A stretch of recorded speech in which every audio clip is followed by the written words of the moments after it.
Eh ben les guns, autant dans les bouchons lyonnais on y mange bien, autant surtout on y boit.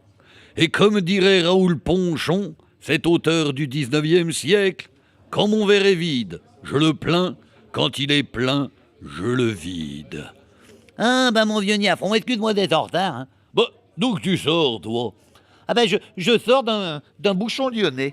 Un bouchon lyonnais? Nom d'un rat, lequel? T'étais chez Hugon? Chez Denise et Daniel? Oh non, au comptoir des guns.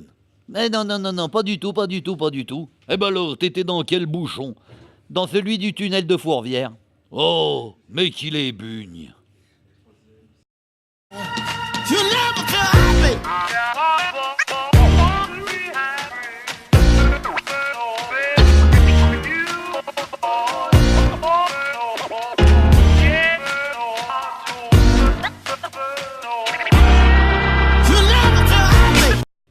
Voilà, mesdames, messieurs, bonjour, bienvenue au Barrio Club pour cette nouvelle émission Social Net Club. Et aujourd'hui, on a beaucoup de chance puisque nous allons parler des bouchons lyonnais. On en salive déjà avec tous nos invités ici sur le plateau. On va tenter de vous expliquer ce qu'est un bouchon lyonnais. Et puis, on va aller évidemment à la rencontre des restaurateurs, savoir ce qu'on mange dans un bouchon lyonnais. Et puis, évidemment, ce qu'on boit dans un bouchon lyonnais. Et bien sûr, on parlera aussi de l'avenir de ces bouchons lyonnais. Bienvenue ici donc au Barrio Club et tout de suite on va commencer cette émission. Notre équipe a eu la difficile tâche d'aller à la rencontre de quelques personnalités des bouchons lyonnais pour leur poser la question: c'est quoi un bouchon lyonnais? Regardez, on se retrouve tout de suite après.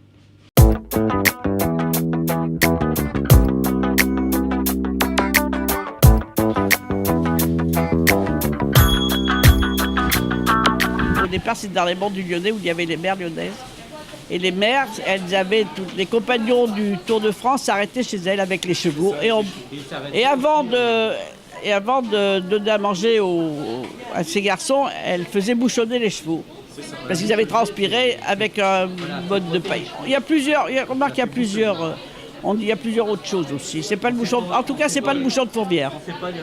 Ça fasse un petit peu authentique et soit les fameuses un peu nappes à carreaux, les verres un petit peu ballons, tout à fait. Ensuite, le bouchon, la convivialité et en même temps le bouchon lyonnais, on doit pouvoir venir manger à n'importe quelle heure et notamment surtout le matin. Voilà.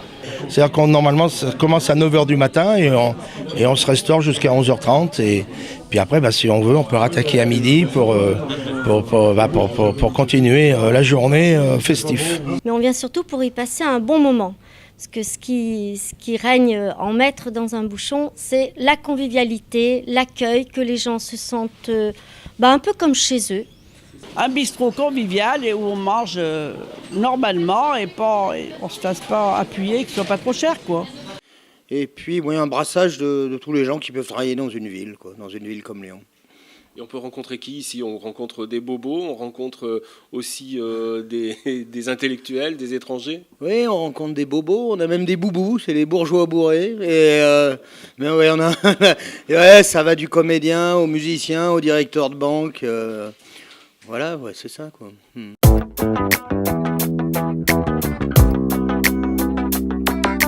Voilà, de retour sur le plateau, ici au Barrio Club pour Social Net Club, l'émission qui va vous parler des bouchons lyonnais. Alors justement, la définition d'un bouchon lyonnais, Pascal, vous nous avez donné, Daniel, pardon, vous nous avez donné une définition du bouchon lyonnais. Est-ce que ça a commencé par les mères, mais c'était qui les mères exactement ? Les mères, c'était des cuisinières, mais qui faisaient une cuisine bourgeoise. Hein. C'était un peu des autodidactes, hein, souvent. Hein. C'était pas des cuisinières classiques, on va dire. Et puis, elles faisaient leur cuisine, comme peut faire une ménagère, avec quelques recettes.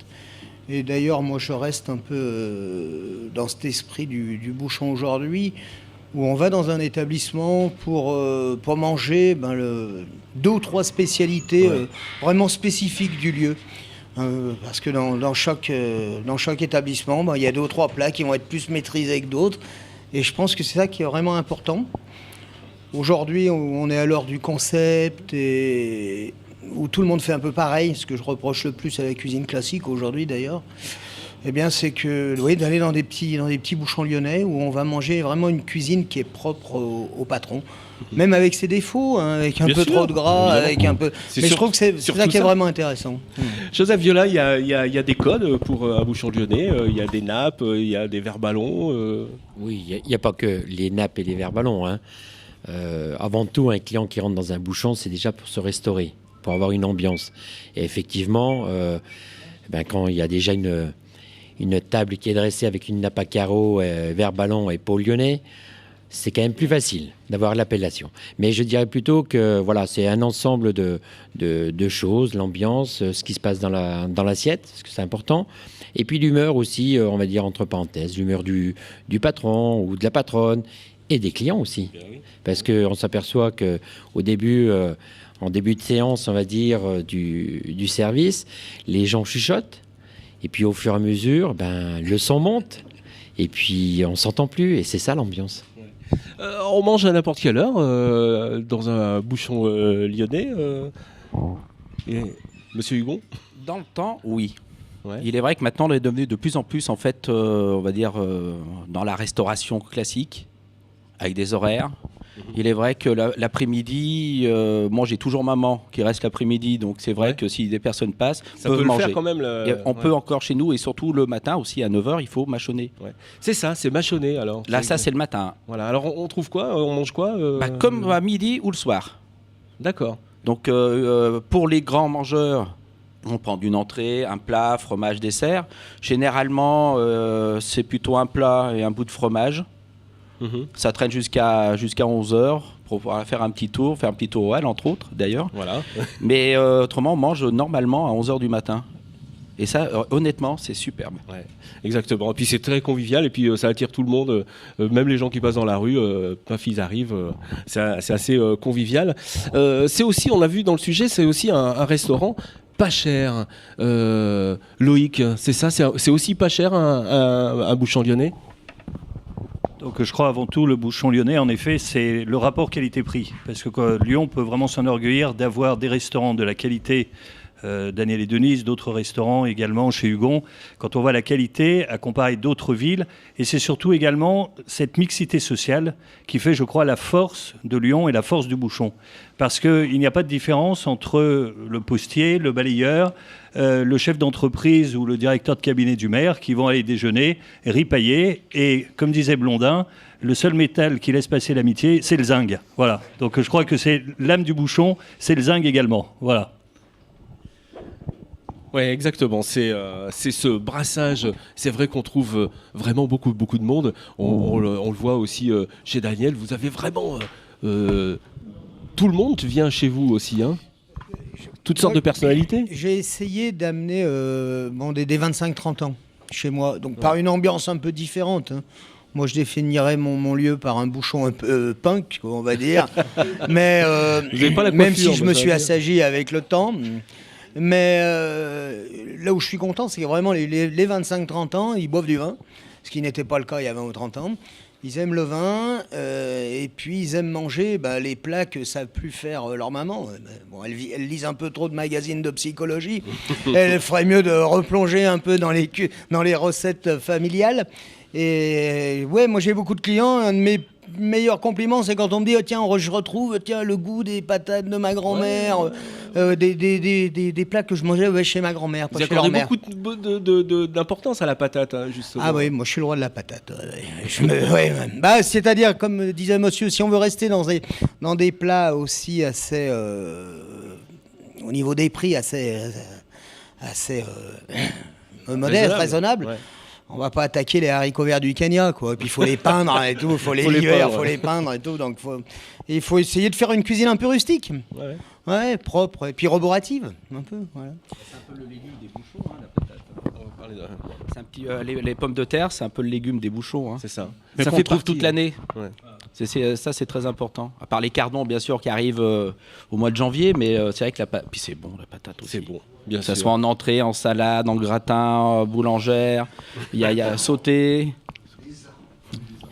Comme dit Guignol, avec des harengs Ah oui, oui. Alors justement, puisqu'on a Thierry Fillon, on va profiter de vous parce que vous avez l'histoire du pot, de la contenance. Vous la connaissez, cette histoire. Et ça vient d'où alors cette histoire de pot?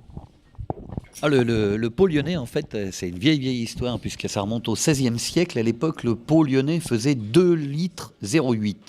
Il est arrivé de ce qu'on appelle la bareille. La bareille était un énorme tonneau, et dans une bareille, on faisait 100 pots lyonnais, en fait, de 2 litres. Après, au XVIIIe siècle, on est passé à 1 litre 0,4, et la fameuse 100 potes. La 100 potes est un...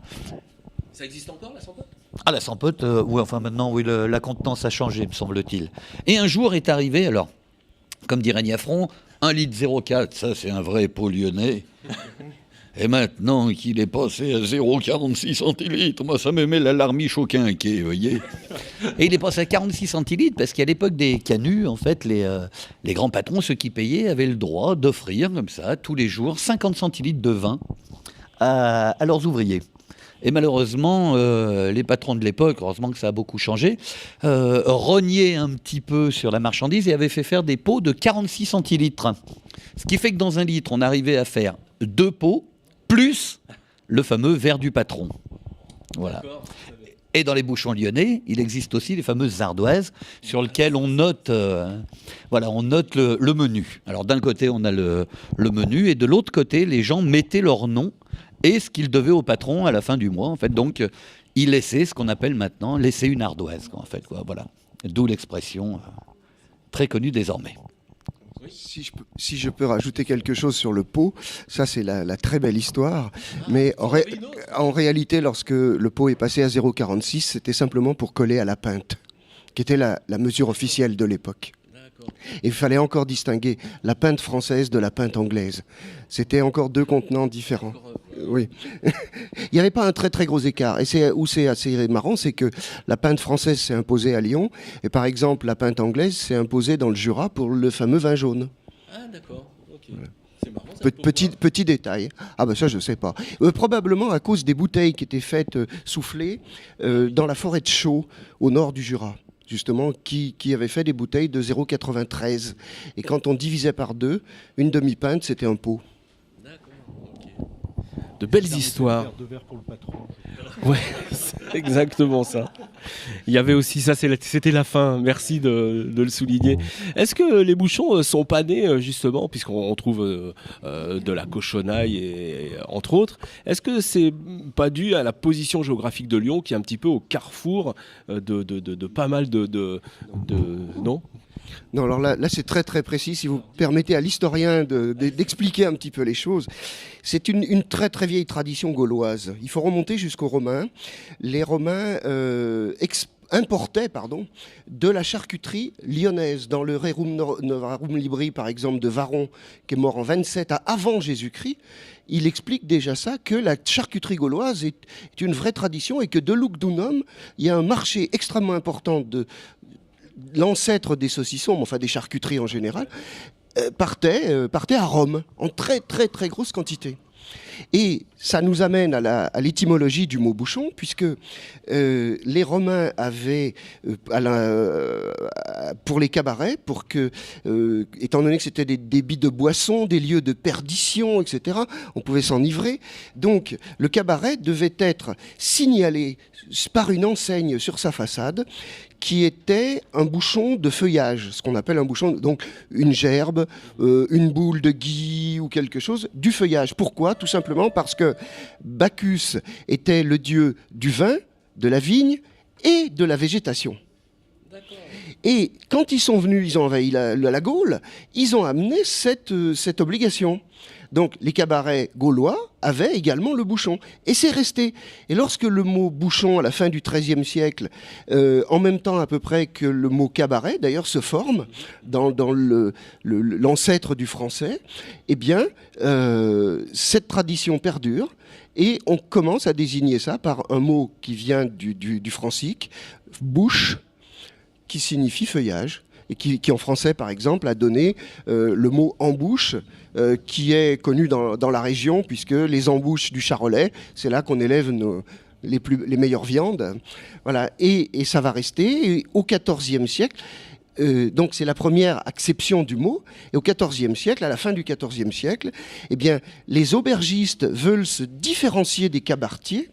Et à partir de là, eux, comme ils donnent le gîte et le couvert, et ils logent également le cheval, eh bien, ils vont transformer ce bouchon de feuillage en un bouchon de blé, une gerbe de blé, pour la bouchonnée des chevaux.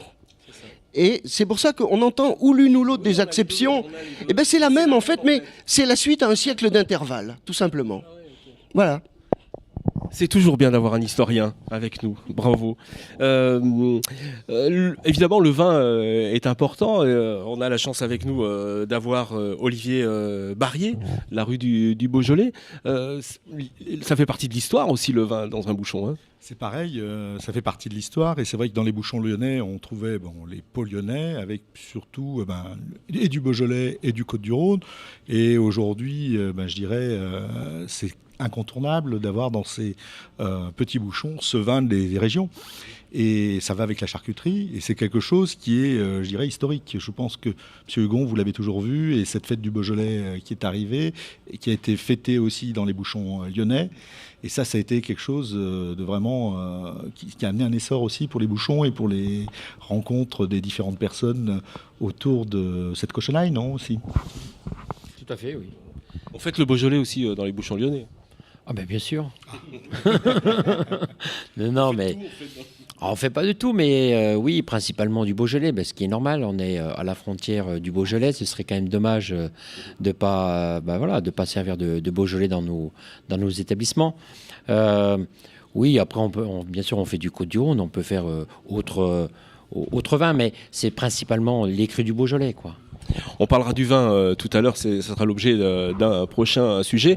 Puisqu'on a l'eau à la bouche, on va continuer à parler des bouchons lyonnais. Et bien entendu, on ne peut pas parler de bouchons lyonnais sans parler de ce qu'on mange à l'intérieur d'un bouchon lyonnais. Je vous propose de regarder le sujet et on se retrouve tout de suite après.